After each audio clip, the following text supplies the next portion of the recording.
grant command.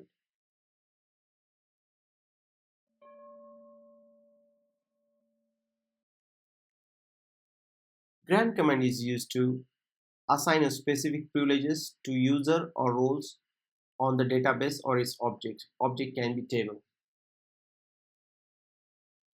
And these are the some basic privileges, but there are more,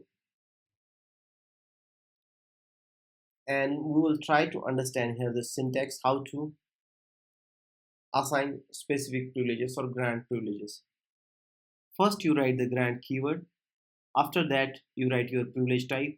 This could be anything, and then you mention after on keyword your database or table, and after that you mention to and your username.